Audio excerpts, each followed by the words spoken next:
So this is how I cook my tinulang manok, guys. Yan, first, naglagay ako ng oil. And then once mainit na, nilagay ko ng onions and garlic. And then, ang luya, ginger.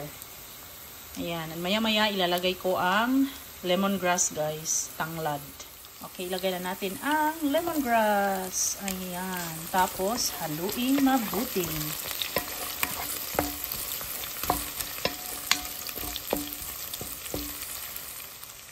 Okay, now ilalagay na natin ang chicken. Ayan, ang lalaki ng hiwa ng chicken ko, guys, dahil ito ay chicken wings. Tapos kinat ko na lang sila, guys. So ayan, haluin natin.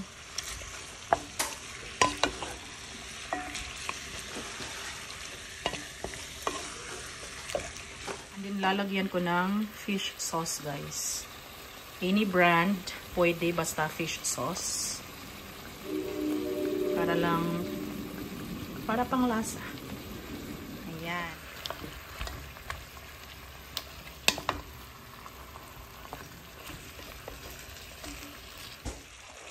After haluin, guys, ayan, takpan muna natin para maluto ang chicken. Buksan na natin, guys. And yan na ang chicken natin.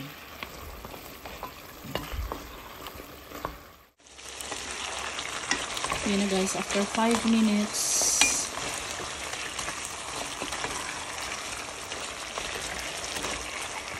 Pwede na natin ito lagyan ng tubig.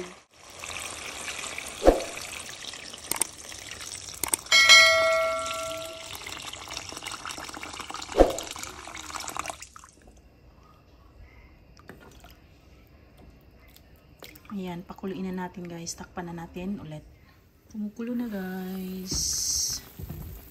Lagyan na natin ng sili. And then, konting asin. Depende na sa inyo kung gusto nyo ba maalat or sakto lang. And then, ano yung nilagay ko, guys? Ito, chicken bouillon.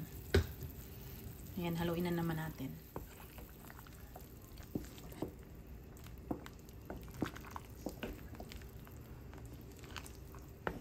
Ayan na ang chicken natin. Ayan, papalambutin pa natin yan, guys. Takpan natin ulit.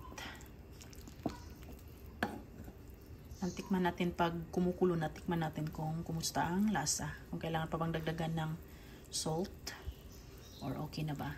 So, takpan muna natin ulit. Okay, tikman na natin, guys, kung kumusta ang lasa na niya.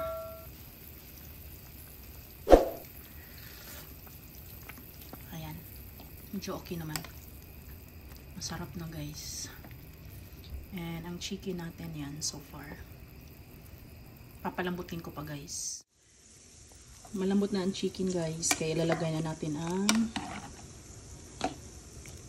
malunggay. Ayan. Lagay na natin. Ayan, nalagay ko na ang malunggay, guys. Ayan. So, pakuluin na muna natin siya ulit, guys. Luto na. Ayan. Luto na ang ating tinula, guys. Ayan. Thank you for watching. Please don't forget to like and subscribe.